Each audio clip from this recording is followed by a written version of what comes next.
말씀의 제목은 살고 죽지 아니하며, 살고 죽지 아니하며 이런 제목으로 이렇게 말씀을 드리겠습니다. 한번 같이 해보실까요? 살고 죽지 아니하며.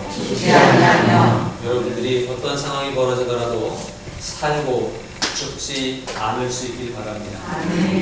우리가 세상을 살아가면서 많은 어려운 일들을 만나고 힘든 일을 만나겠지만 그 힘들고 어려운 일 때문에 죽는 일이 없고 다시 사는 일이 있기를 주님의 이름으로 축복합니다.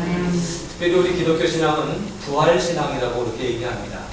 죽을 수밖에 없는 일이 벌어져도 다시 살아나는 것이 부활신앙이에요. 죽어도 살겠고의 신앙으로 세상의 모든 어려움들을 잘 극복하고 살고 죽지 아니하는 믿음으로 굳게 설 수 있기를 바랍니다. 요즘 우리는 참 어려운 시기를 지나가고 있습니다. 경기가 좋지 않습니다. 기업을 운영하는 분들은 그들 나름대로의 어려운 일들이 있습니다. 기업하기가 수월하고 그래야 경제가 발전하는데 기업을 운영하는 것이 참 여러 가지 여건상 어렵고 또 세계 어떤 경제 흐름이나 이런 것들이 다 같이 떨어지면 같이 내려가기 때문에 굉장히 어려운 가운데 있습니다. 기업이 잘 되고 어떤 회사들이 막 발전을 해야 인력이 창출되고 그 다음에 취직이 쉬워지는데 취직하기가 어려워집니다. 대학 가려고 그렇게 애를 쓰지만 대학을 나와도 취직하기가 어려운 것이 오늘의 현실인지도 모릅니다. 어쩌면 대학 가는 것보다 취직하는 게 더 어려운 것이 대한민국의 현실인 것 같습니다. 그러니 우리의 고난은 끝도 없어요. 한도 없어요. 이런 상황 가운데 있고 특별히 우리 2020년 이 시점에 한국 사회는 굉장히 경제적인 침체와 위기를 겪고 있다라고 볼 수 있습니다.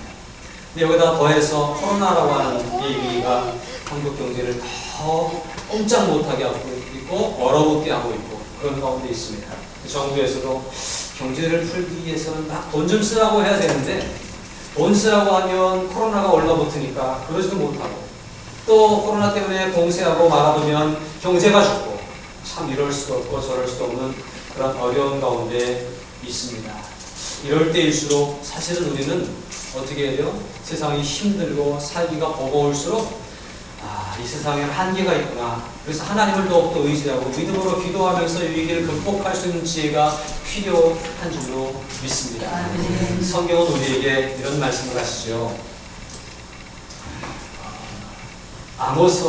아모스 8장 11절입니다. 주 여호와의 말씀이니라. 보라 날이 이를지라 내가 기근을 땅에 보내리니 양식이 없어 주림이 아니며 물이 없어 바람이 아니요 여호와의 말씀을 듣지 못한 기각이라.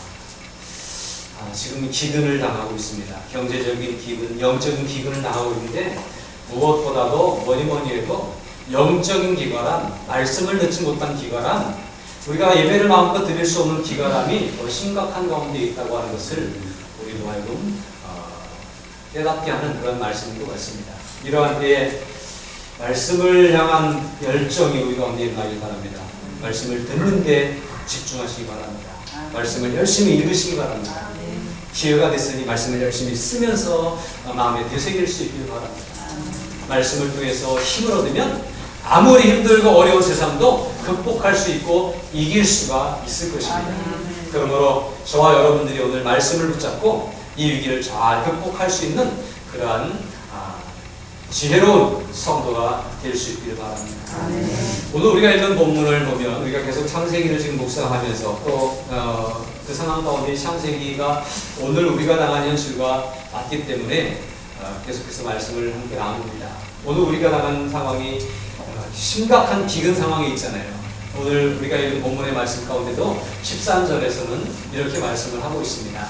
기근이 어떻게 돼서 더욱 심하여 7년 풍년이 있었지만 7년 기근이 시작됐고 7년 기근이 2년이 지난 때쯤에 이제 요셉의 형제들이 이제 와서 이렇게 상봉을 하게 되었고 또 이제 요셉의 가족들은 편안함에 거할 수 있었지만 이 기근은 계속됐어요. 7년을 계속 가야 되는데 이제 뒤로 갈수록 처음 7년의 시작 가운데 처음 그래도 풍년 때 있던 거 조금 가지고 살아갈 수 있지만 이게 계속 지속되니까 내일은 괜찮지는 내일도 마찬가지고 모레는 괜찮지는 모레도 마찬가지고 계속되니까 점점 더 심해지는 거예요. 지금 오늘 이 본문의 말씀은 7년 기근을 한 1년 정도밖에 안 남겨놓은 시점에 이르는 거예요. 그러니까 얼마나 힘들고 어렵겠어요. 그런 상황 가운데 기근이 더욱 심화해졌고요. 더욱 심화해진 가운데 사방에 먹을 것이 다 떨어지게 되었어요. 다만 어디에는 있죠? 애굽에는 그래도 누구 때문에? 요셉이 정치를 잘하고 요셉이 잘 비축해 놔서 이거를 7년 가뭄이 있을 것을 알았기 때문에 내다보고 준비한 애굽 땅에는 요셉 덕분에 먹을 것이 그래도 있었어요. 뿐만 아니라 남을 것들도 있었습니다. 그래서 그런 가운데 애굽 전역에 또 주변에 다 기근이 있었고 애굽 땅과 가나안 땅이 점점 기근으로 황폐해져 가고 있었다라고 하는 사실이죠. 황폐했다고 하는 얘기는 다시는 돌이킬 수 없을 만큼 망가졌다라고 하는 말로 이해해도 틀리지 않을 것 같습니다. 너무 힘든 일이 계속되니까 이제는 살아날 수 있을까? 다시 돌이킬 수 있을까? 되돌아갈 수 있을까? 예전의 영광을 다시 회복할 수 있을까? 의심될 만한 그런 상황이 지금 벌어지고 있는 그런 상황이라고 하는 것이죠. 오늘 우리가 코로나가 끝나면 좋은 세상이 올까? 코로나가 지나가면 또 다른 것이 온다. 또 제3, 제4의 코로나가 또 나올 수 있다. 이런 얘기를 계속 하고 있는데 참 걱정됩니다. 그렇기 때문에 우리는 더더욱 이러한 때에 하나님을 의지한 믿음으로 다시 설 수 있으면 좋겠습니다. 어쨌건 우리가 처한 상황은 참 절망적인 상황입니다. 기근이 계속되고 있고 이 기근으로 말미암아 먹을 것은 다 떨어지고 어디 가서 쉼을 얻을지 어디 가서 먹을 것을 구할지 어디에 의지해야 될지 알 수 없는 상황 가운데 황폐해져가는 이 땅과 이 세상에 있습니다. 이러한 때에 사람들은 이런 생각을 하죠. 죽음을 생각할 만큼 절망적인 상황이다라고 하는 거예요. 혹시 여러분들도 죽음을 생각할 만큼 절망적인 상황이 있었습니까? 살면서 죽고 싶은 생각이 들 때가 혹시 있습니까? 그렇지만 우리 믿음의 사람들은 죽을 수밖에 없는 현실에 처할지라도 죽으면 안 돼요. 죽는 것 자체가 불신이기 때문입니다. 죽는 것 자체가 하나님 앞에 범죄일 수 있기 때문에 그래요. 내 목숨이지만 내 마음대로 할 수 없는 거예요. 왜냐하면 생명을 주관하시는 분은 하나님이기 때문에 그렇습니다. 그런데 이 사실을 알지 못하는 많은 사람들은 하나님의 그 섭리, 하나님의 뜻을 알지 못하는 많은 사람들은 이러한 때에 정말 죽음을 선택하기도 하죠. 2020년 상반기 6월달까지 집계에 의하면 6,600명 정도가 한국에서 자살을 했다고 합니다. 한 달에 1,000명 이상이 죽었다고 하는 얘기고 자살했다고 하는 얘기고요. 그 중에는 뭐 유명 정치인도 있고 유명 연예인도 있고 뭐 그렇습니다만 그냥 이렇게 드러나지 않은 그러한 일들이 얼마나 많은지 몰라요. 대충 생각해 보니까 하루에 40명 정도가 자살을 선택하고 있다라고 하는 얘기예요. 자살에 실패한 사람은 자살했다고 안 하죠. 자살 기도만 했다고 하죠. 정말 그래서 죽은 사람이 하루에 40명 정도가 된다라고 하는 얘기예요. 그래서 저는 이 현실을 바라보면서 정말 우리가 이러한 때에 정말 신중하게 생각하고 정말 깊이 고민해야 될 문제는 어쩌면 코로나보다 이런 문제가 아닐까 하는 생각이에요. 왜 이 아름다운 세상에서 하나님의 신귀한 생명을 끊어버리는 사람들이 이렇게 많이 늘어날까라고 하는 것이고 이걸 그냥 방치해도 되는가라고 하는 거죠. 대한민국이 자살률 1위 국가가 될 줄은 아무도 몰랐습니다. 그런데 이렇게 자꾸 되어져 가는 상황은 대한민국같이 살기 좋은 세상에서 이런 일이 벌어지고 있다는 것은 우리가 뭔가 대책을 세우지 않으면 안 된다라고 하는 그러한 안정이기도 합니다. 여러분 심각합니다. 저는 요즘 고민하며 기도합니다. 이 자살을 방지할 수 있는 최선의 방법은 무엇일까? 교회 다니도록 권하는 것이다. 교회 다니면 자살 안 하잖아요. 물론 교회 다니는 사람들 중에서도 믿음이 다 못 다다라서 또 미처 그 생각을 못해서 또는 어떤 우울증이라고 하는 질병 가운데 시달리면서 자기도 모르게 자살을 선택한 사람들도 있습니다만 그 신앙을 가지면 자살을 함부로 하지 않잖아요. 그러니까 대한민국의 자살률을 떨어뜨릴 수 있는 유일한 방법이 있다면 전 국민을 다 교회 가라고 자꾸 권장하고 정부에서 중대본에서 자살하지 말고 교회 가세요 좀 이렇게 문자를 보내줬으면 좋겠어요. 근데 왜 그걸 모를까요? 국가에서 안 하면 우리라도 해야 될 것 같습니다.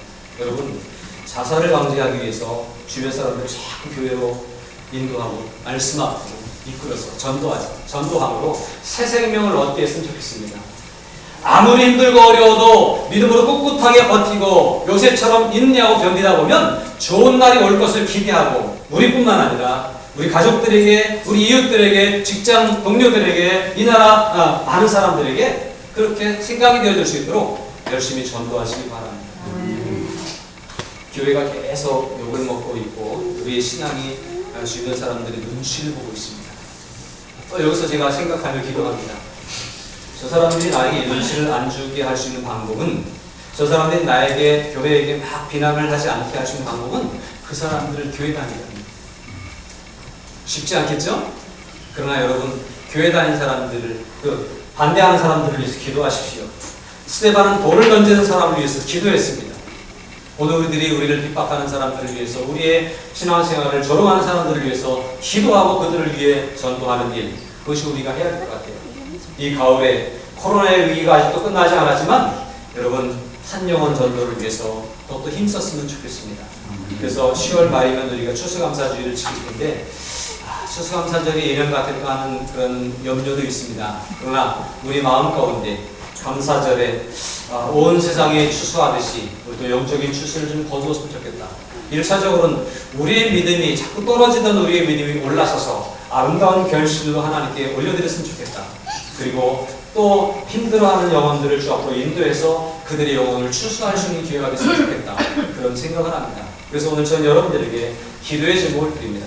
한 영혼씩 품고, 특별히 나를 힘들게 하고 어렵게 하는 그들을 품고 그들을 위해 기도하며 더 담대하게 전도하시기 바랍니다. 교회 가지 말라고, 방송 보라고, 문자 보라고, 교회 가지 말라고 그럴 때 당신도 같이 갑시다. 이렇게 말할 수 있는 담대함이 여러분들에게도 있기를 바랍니다. 어쨌거나 이 문제들을 극복할 수 있는 비결은 신앙을 가지고 거예요. 근데 하나님의 뜻을 이해하지 못하면 참 사소한 일 때문에, 작은 일들 때문에 목숨을 던지는 경우들이 있습니다. 성경에도 보니까 죽고 싶어 했던 사람들이 있어요. 위대한 훌륭한 선지자인데 그 선지자인데도 불구하고 죽고 싶어 했던 사람이 있더라고요. 요나서를 보니까 요나가 이제 하나님 말씀을 순종치 않냐고 다시 들어가다가 물고기 뱃속에 들어갔다 나오고 니느웨에 가서 억지로 복음을 전하잖아요. 그런데 망하나 안 망하나 보자 하고 동산에 앉아서 이렇게 니느웨 성을 보는데 안 망하는 거예요. 자기가 복음을 전해놓고도 망하나 안 망하나를 보는 거예요. 복음을 전했으면 경우에 따라서는 억지로 전할 때도 있어요. 네? 오늘 제가 여러분들에게 하라고 하니까 이제 억지로라도 좀 했으면 좋겠어요. 그런데 그럴지라도 억지로 하긴 하지만 저들이 믿겠어? 이런 생각 가지지 않았으면 좋겠어요. 요나는 근데 그런 생각을 가졌어요. 니느웨에 돌아다니면서 사흘길인데 하루 만에 확 복음을 전해놓고 믿거나 안 믿거나 그래놓고 동산에 앉아서 이렇게 망하나 안 망하나 보는데 안 망하는 거예요. 안 망하는 거예요. 그러니까 하나님 앞에 원망하고 불평하고 투정하면서 하나님 왜 니느웨가 그렇게 악한데 타락했는데 안 망합니까? 라고 불평합니다. 그래서 내 생각에는 망해야 될 것 같아요. 저 사람들은 망하는 것이 마땅한 것 같아요. 그런데 안 망하니까 속상한 거예요. 하나님의 뜻이 이루어지는 것 때문에 행복한 게 아니라 내 마음대로 되지 않은 것 때문에 속상한 거예요. 그래서 요나가 뭐라고 그러는지 아세요? 여호와여 원하건대 이제 내 생명을 거두어가소서. 사는 것보다 죽는 것이 내게 나음이니이다. 내 뜻대로 안 되는 세상 내가 죽고 싶습니다. 이렇게 얘기하고 있는 요나, 선지자라고 하는 사람이 하는 얘기가 이런 거예요. 오늘 기독교인들의 마음 가운데 하나님의 뜻이 이루어지는 것 때문에 즐거워하고 기뻐하고, 물론 하나님의 뜻이 이루어질 때 때로는 내가 힘든 경우들도 있어요. 무거운 짐을 져야 될 때도 있어요. 십자가가 필요한 때도 있어요. 그러나 그럴지라도 하나님의 뜻이 이루어지는 것 때문에 만족해하고 감사할 수 있는 믿음이 되어야 되는데, 내 뜻대로 되어지지 않는 것 때문에, 내가 좀 힘든 것 때문에 죽고 싶다, 이런 어리석은 사람들이 생겨서는 안 될 것 같습니다. 그런데 요나가 이러고 있잖아요. 뿐만 아니라 그 다음에 보니까 요나가 이렇게 동산에 앉아보는데 강농풀 위에, 강농풀 밑에 그늘에 앉아서 이렇게 있었거든요. 근데 하나님이 뭘 보내셨냐? 벌레 한 마리를 보내 강농풀 줄기를 끊어버렸어요. 그리고 동풍을 불게 하셔서 뜨거운 바람에 강농풀이 금방 말라버린 거예요. 그늘에 앉아 있는데 머리가 막 햇볕 그늘이 거쳐지고 마르니까 머리에 그 중동의 뜨거운 떼약볕이 내리치니까 머리가 뽀개질 듯 아픈 거예요. 그러니까 이제 힘들어서 죽겠다는 거예요. 해가 뜰 때에 하나님이 뜨거운 동풍을 예비하셨고 해는 요나의 머리에 쪼임에 요나가 혼미하여 스스로 죽기를 구하여 이르되 사는 것보다 죽는 것이 내게 나으니이다. 박노골 한 장이 있을 때는 행복했는데 박노골 한 장이 없어지니까 죽고 싶은 생각이 들었던 게, 저는 이 서울을 보면서 야, 사람이 죽고 사는 문제가 아주 이렇게 작은 일 때문에 그렇구나. 박노골 한 장 때문에 살기도 하고 박노골 한 장 때문에 죽기도 한다는 거예요. 그 사람은 당시에 이걸 엄청 크게 보겠지만 객관적으로 이렇게 보면 그 죽을 일이 아닌데 라고 생각되는 경우들이 대부분인 거예요. 그리고 어떤 사람이 자살했다고, 어떤 사람이 스스로 목숨을 끊었다고 한 어떤 그 소식을 들을 때 우리가 생각할 때 죽을만 하구나, 저 잘 죽었어 이렇게 생각하십니까? 아니면 그렇다고 죽어 잘 됐어야지 이렇게 생각하는 게 많습니까? 아주 작은 일인데 이게 그 밑에 있으니까 어마어마하게 큰 것처럼 느껴져서 그런 경우들이 있어요. 그래서 이런 것들에 대해서 조금 우리가 더 생각해 봤으면 좋겠어요. 죽고 사는 문제가 이렇게 사소한 것 때문에, 작은 일 때문에, 내 마음대로 안 풀린다고 하는 것 때문에 선택되고 결정되어지는 것은 아니어야 되겠다. 그런 생각을 다시 한번 해봅니다. 오늘 창세기 47장에 있는 애굽의 백성들, 여기 주인공은 지금 애굽의 백성들입니다. 애굽의 백성들은 이 정말 죽음을 생각할 수밖에 없는 절망적인 상황이었는데도 불구하고 죽기를 택하지 않고 살기를 택했던 것을 우리는 볼 수 있습니다. 그들이 믿음이 있어서는 아니었어요. 그런데도 불구하고 이 사건 속에 그들이 살기를 선택하는 모습은 어쩌면 우리 보라고 주신 말씀이 아닐까 하는 생각을 합니다. 요셉이 애굽의 총리가 된 것은 총리가 된 것으로 끝이 아니에요. 애굽의 총리가 된 것으로 말미암아 자기 백성들 70여 명을 다 구원해내는 그런 일들을 위해서 애굽의 총리가 됐던 거죠. 또 자기 가족만 구원하는 것에서 끝나는 것이 아니라 애굽의 백성들도 구원하기 위해서 하나님은 요셉을 세우셨다고 하는 것들을 우리는 이 속에서 붙잡을 수 있어야 됩니다. 그러니까 오늘 우리가 47장을 읽으면서 이 내용은 애굽 백성들이 취했던 내용이고 애굽 백성들에게 향했던 말씀인데, 이 말씀은 요셉을 통해서 이루시는 인류 구원의 역사, 또 하나님 백성들에게 주시는 하나님의 메시지, 이렇게 우리가 이해를 하면 좋겠습니다. 잘 보세요. 애굽의 백성들이 죽을 수밖에 없는 정말로 절망적인 상황, 황폐화되어서 다시 일어설 수 없는 상황이 벌어졌지만 그런 상황 가운데서도 이들은 포기하지 않았다고 하는 거예요. 그러면서 이렇게 고백을 합니다. 애굽 땅과 가나안 땅에 돈이 떨어진지라 애굽 백성이 다 요셉에게 와서 이르되 돈이 떨어졌사오니 우리에게 먹을 거리를 주소서. 어찌 주 앞에서 죽으리이까? 여기서 말하는 주는 요셉을 얘기하는 거예요. 요셉이 애굽 온 땅의 주가 돼 총리가 돼서 다스리고 있잖아요. 그러니까 애굽의 주로서 그렇게 요셉이 지금 통치하고 있는데 백성들이 요셉 앞에 와서 요셉 당신이 있는데 우리가 죽을 수 없습니다라고 하는 얘기예요. 그러니까 요셉에게 오면 살 수 있다고 하는 기대와 희망이 그들에게는 있었기 때문에 그들이 절망적인 상황 가운데서 우리 끝났구나라고 하는 것이 아니라 요셉에게로 달려왔고요. 요셉을 주라고 고백하면서 요셉 앞에서 우리가 죽을 수 없다는 거예요. 우리를 살려달라고 하는 거예요. 우리가 살 수 있지 않느냐고 묻는 거예요. 그 다음에 19절에서도 보니까 우리가 어찌 우리의 토지와 함께 주의 목전에 죽으리이까? 주의 목전에, 누구 목전에? 요셉 앞에서 죽을 수 없다는 거예요. 우리의 몸과 우리 토지를 먹을 것을 주고 사소서 우리가 토지와 함께 바로의 종이 되리니 우리에게 종자를 주시면 우리가 살고 죽지 아니하며 토지도 황폐하게 되지 아니하리이다. 우리가 어찌 주 앞에서 죽으리이까? 우리가 살고 죽지 아니할 수 있을 것 같습니다. 누구를 보니까? 요셉을 보니까 그런 생각이 들었거든요. 요셉 때문에 상황은 죽을 수밖에 없는 절망적인 상황이지만 요셉으로 인해서 살 수 있다는 희망을 가지고 있고 요셉에게 나왔습니다. 이런 살 수 있다, 살겠다라고 하는 희망이 우리 가운데 필요한 거죠. 지난주에 우리가 나눴던 야곱과 유다의 대화 속에서도 유다는 그렇게 얘기하죠. 43장 8절인데 유다가 그의 아버지 이스라엘에게 이르되 저 아이를 베냐민을 나와 함께 보내시면 우리가 곧 가리니 그러면 우리와 아버지와 우리 어린아이들이 다 살고 죽지 아니하리이다. 굶어 죽을 수밖에 없는 현실이에요. 먹을 게 없어서. 그러나 베냐민을 보내면 유다가 가서 이제 먹을 것을 사오면 우리 가족 전체가 다 살 수 있지 않겠습니까? 라고 하는 살 길을 제시하는 거예요. 죽을 수밖에 없는 현실이지만 죽음이 눈앞에 다가와 있지만 그러나 그 속에서도 살 길을 찾으면 살 수 있는 길이 열릴 줄로 믿습니다. 애굽의 백성들이 요셉을 가리켜 주라고 고백한 것처럼 오늘 우리의 영원한 주가 되시는 주님 앞에 나와서 살 길을 찾을 수 있는 주님의 자녀들이 될 수 있기를 주님의 이름으로 축복합니다. 살 수 있습니다. 절망적인 상황이 몰려와도 아무리 세상이 황폐화되었어도 우리가 살 수 있습니다. 죽지 않고 살 수 있습니다. 죽고 살고 죽지 아니할 것이다 라고 하는 믿음의 고백이 우리 가운데 있기를 바랍니다. 창세기 47장으로 다시 돌아옵니다. 요셉이 그 살 수 있는 길들을 이제 펼치는데 첫 번째는요, 요셉이 곡식을 팔아 애굽 땅과 가나안 땅에 있는 돈을 모두 거두어 들이고 그 돈을 바로의 국으로 가져가니 백성들이 아직 곡식은 다 떨어졌는데 그들이 가지고 있는 돈은 있었던 거예요. 이스라엘 그 야곱의 가족들도 먹을 것 다 떨어서 굶어 죽게 생겼지만 돈은 있었거든요. 곡식을 살 돈을 챙겨서 애굽으로 가서 사왔던 것처럼 첫 번째도 그랬고 두 번째는 따블로 가져갔잖아요. 돈은 아직 있는 거예요. 애굽 사람들도 마찬가지예요. 농사가 안 돼, 기근 때문에 농사가 안 돼서 먹을 건 없지만 돈은 있어요. 이때는 돈이 어떤 뭐 지금같이 뭐 지폐나 동전이 잘 갖춰진 것은 아니고 그냥 은화 정도였었다고 됩니다.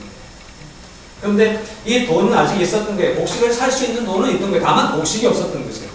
그런데 이 곡식이 어디 가면 있어요? 요셉에게 가면 곡식이 있잖아요. 그러니까 이 돈을 가지고 내가 부자다, 그것보다 더 중요한 것은 내가 살기 위해서 이 돈을 투자해서 곡식을 사는 거이고, 곡식을 산다고 하는 얘기는 생명을 사는 얘기거든요. 그래서 돈을 다 요셉에게 가서 주고 곡식을 사와서 그 돈으로 곡식을 사다 생명을 유지해요. 그리고 그 곡식을 다 먹었습니다. 돈이 다 떨어졌어요. 다음엔 어떤 일이 벌어집니까? 17절에 보니까 그들의 가축을 요셉에게 끌어오는지라. 돈도 떨어졌는데 아직 뭐가 있어요? 가축이 있어요. 이 가축들도 좀 굶어 죽게 생겼어요.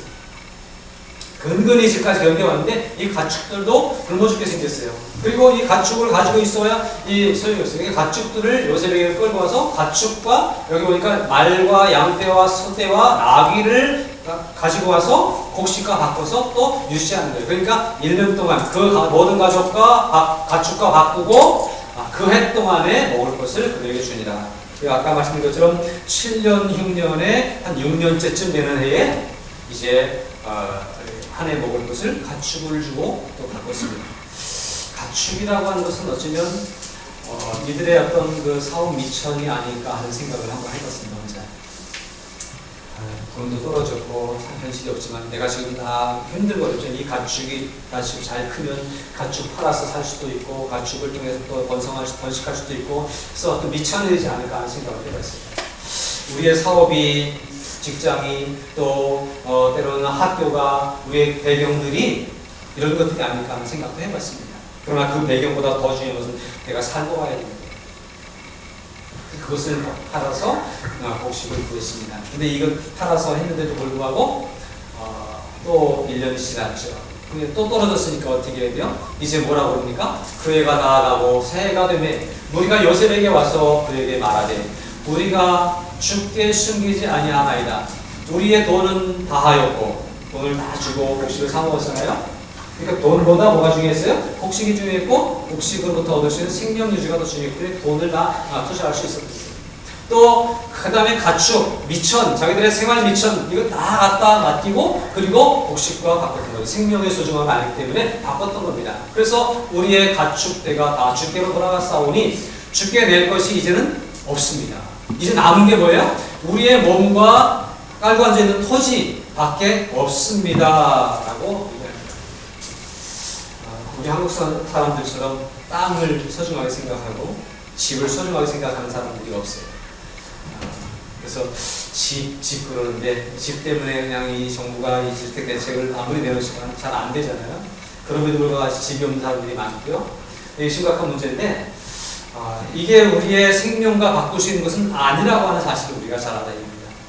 애굽 사람들이 아직 남은 게 이제는 내 생명, 내 몸하고 그 다음에 내 토지밖에 없습니다. 근데 내 몸을 가지고 있어야 죽으면 뭐합니까? 내 토지 깔고 앉아 있어야, 내 집 가지고 있어야 뭐합니까? 이것도 다 주께로 돌리겠습니다. 그러니 우리에게 뭘 달라는 거예요? 복식을 달라는 거예요.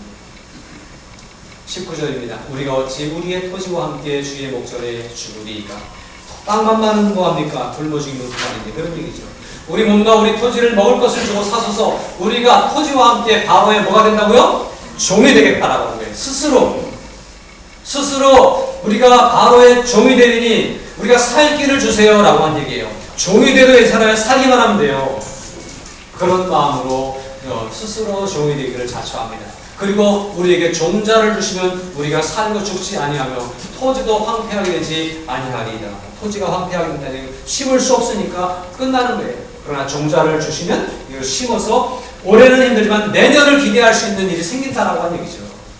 어디로 가면 요셉에게 가면 이런 일들이 생겼던 거예요. 그들은 돈을 내놓을 수밖에 없었습니다. 왜요? 곡식이 중요하니까, 생명이 중요하니까. 그들은 미천이 되었던 삶이 미천이었던 가축을 내놓을 수밖에 없었습니다. 왜냐하면 살아야 되기 때문에. 그들은 자기 몸조차도 그리고 자기들이 가지고 있는 토지조차도 살지 않으면 아무 가치가 없고 의미가 없다고 하는 사람이라서 그것도 내놓고 스스로 종이 되기를 원했습니다. 요셉에게로 들어가면, 바로에게로 들어가면 살 수 있으니까, 그리고 내일이라고 하는 희망이 있으니까 그것들을 내려놓고 들어갈 수가 있었다라고 합니다. 저는 이 부분을 보면서 그런 생각을 했습니다. 돈 하잖아요.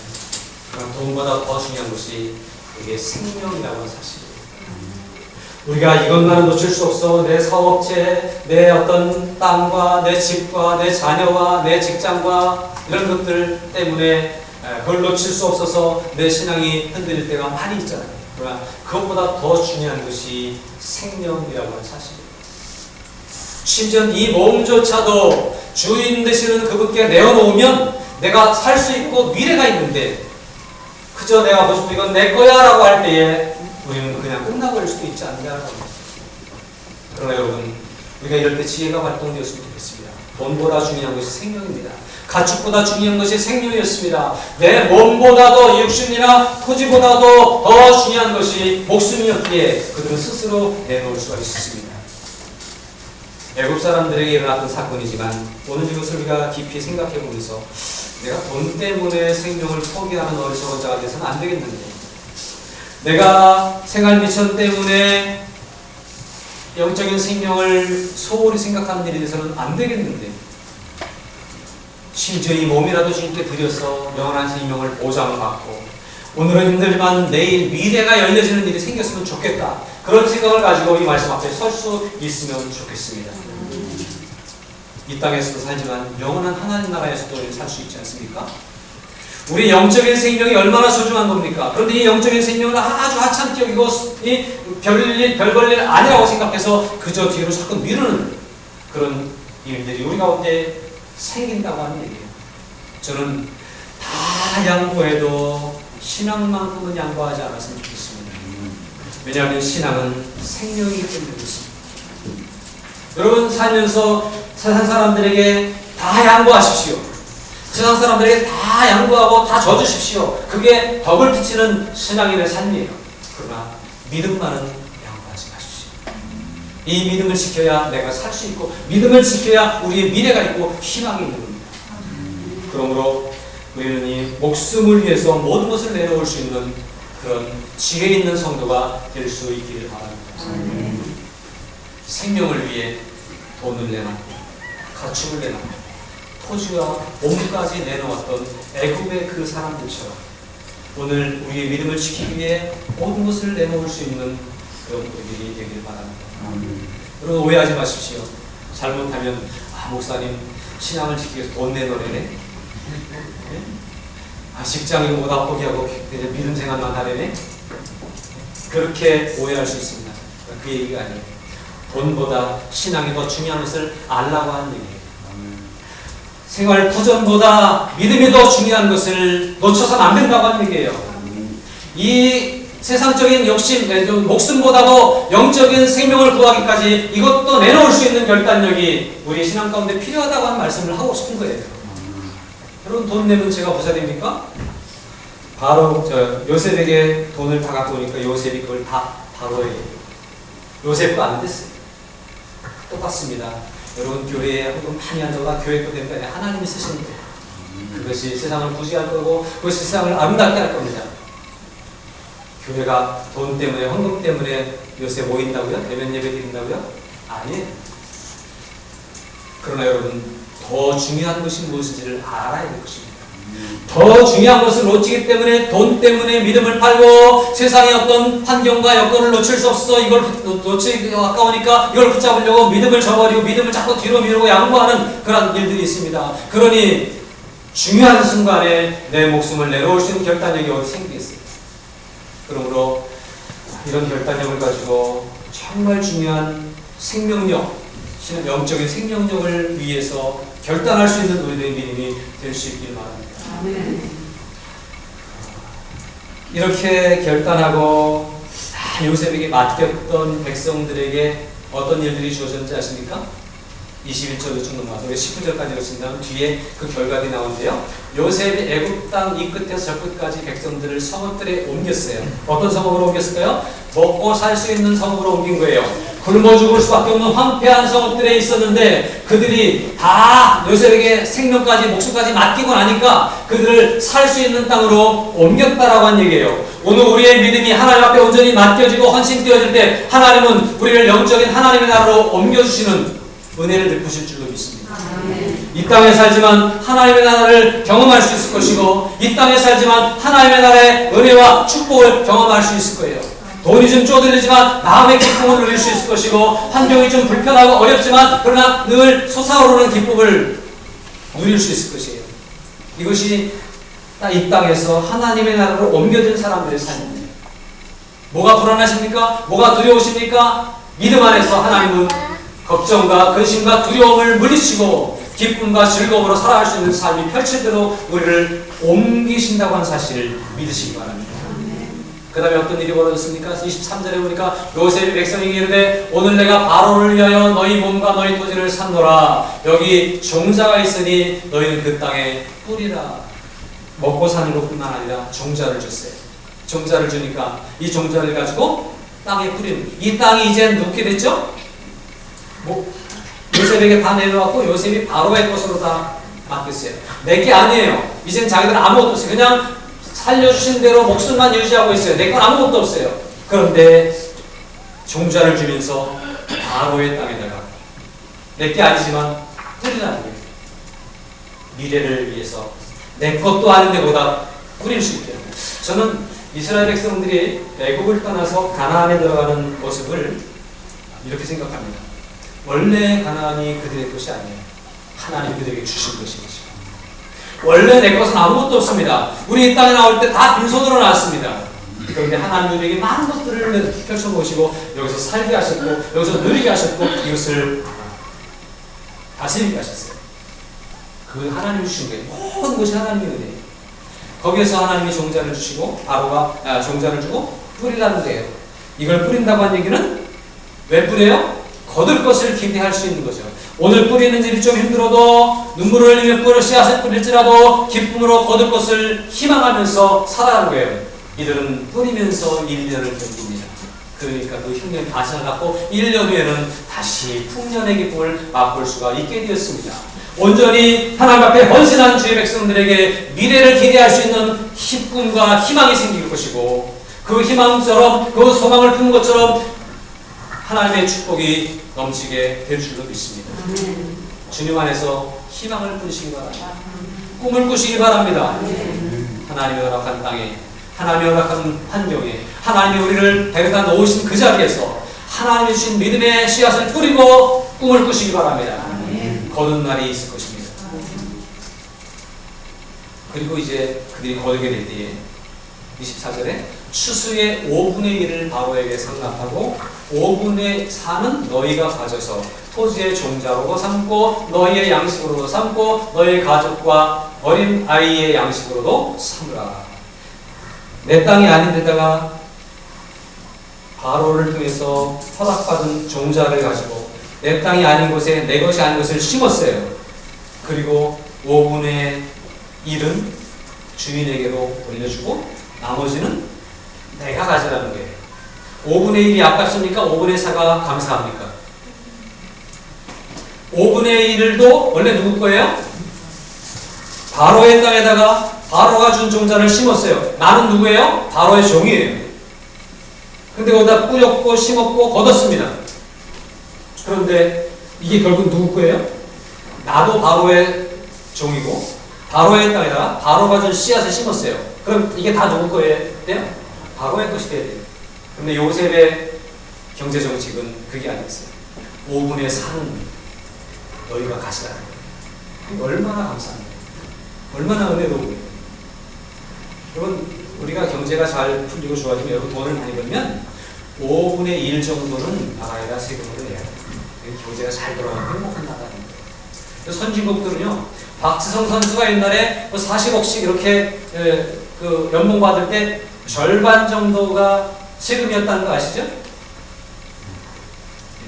그 선진국들은 그래요. 우리나라도 이제 그쪽으로 가고 있어요. 그러니까 부자들 세금 많이 얘기하려고 지금 여러 가지 방법을 노력하고 있어요. 아직 선진국이 못돼서.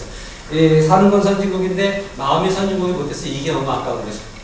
그런데요, 그것을 통해서 또 다른 나라를 아름다운 나라를 세워갈 수 있는 거거든요. 근데 이렇게 아무것도 내 것이 없었어요. 나도 내 게 아니었어요. 그런데 거기에서 일하게 하고 일하는 것도 내 주인을 위해 일하는 거예요. 그런데 5분의 4는 내 것이 되게 하는 것, 5분의 4 정도는 우리가 누릴 수 있는 축복이 우리에게 있기를 바랍니다. 그냥 되는 건 아니에요.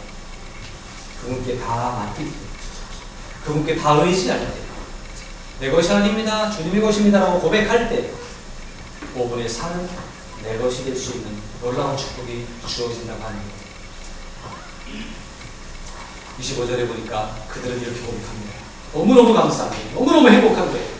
그들이 이르되 주께서 우리를 살리셨사오니 우리가 주께 은혜를 입고 바로의 종이 되겠나이다. 계속 바로의 종으로 사는 게 너무 행복한 거예요.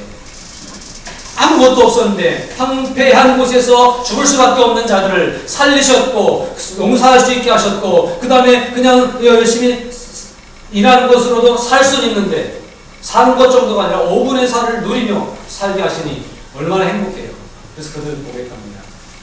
우리의 훗날에 경우에 따라서는 한 5년 정도 후에 아니면 한 10년 후에 아니면 좀 더 길게 해서 인생을 마무리할 때쯤 정리를 쭉 하면서 하나님께서 우리를 살리셨으니 주의 종으로 산 것이 너무나 행복했었습니다. 그렇게 고백할 수 있는 우리가 됐으면 좋겠어요. 미래를 꿈꾸는 우리 젊은이들이 주의 종으로 사는 것이 이렇게 행복한 일이구나. 주의 종으로 산다는 것이 이렇게 보장받을 수 있는 일이구나. 미래가 불투명한 세상을 살아가면서 주의 종으로 헌신하고 살아갈 때 이런 미래가 펼쳐질 수 있구나 라고 하는 것을 꿈꿀 수 있기를 바랍니다. 아멘. 주님이 하실 겁니다. 아멘. 로마서 1장 17절 보니까 복음에는 하나님의 의가 나타나서 믿음으로 믿음에 이르게 하나니 기록된 바 오직 의인은 믿음으로 말미암아 살리라 함과 같습니다. 믿음으로 우리가 사는 거예요. 믿음 때문에 우리가 사는 거예요. 믿음이 우리를 살게 하는 거예요. 믿음을 위해서 돈을, 믿음을 위해서 가축을, 믿음을 위해서 몸과 토지를 내놓을 수 있는 결단력들이 저와 여러분에게 있기를 바랍니다. 믿음으로 우리가 살 수 있습니다. 믿음으로 주님께 헌신하고 맡겨드릴 때에 요한복음 5장 14절처럼 내가 진실로 너희에게 이르노니 내 말을 듣고 또 나 보내신 이를 믿는 자는 믿음으로 말미암아 산다 했잖아요. 믿으면 영생을 얻었고 심판에 이르지 아니하나니 사망에서 생명으로 옮겨내느라. 황폐화되었던 땅에서 살만한 땅으로 옮겼던 일과 같이 하나님이 우리를 살 수 있게 옮겨주시고 살 수 있게 희망을 주시고 우리의 미래를 약속해 주시고 축복으로 인도해 주실 줄로 믿습니다. 그러므로 믿음을 지킬 수 있기를 바랍니다. 그리고 믿음 안에서 살고 죽지 아니하리라고 다짐하고 결단하며 믿음을 세워갈 수 있는 저와 여러분들이 될 수 있기를 바랍니다. 다시 한번 고백합니다. 살고 죽지 아니하며 살고 죽지 아니하며를 고백하며 살고 죽지 아니하는 희망을 쏘는 여러분의 삶이 될 수 있기를 주님의 이름으로 축복합니다.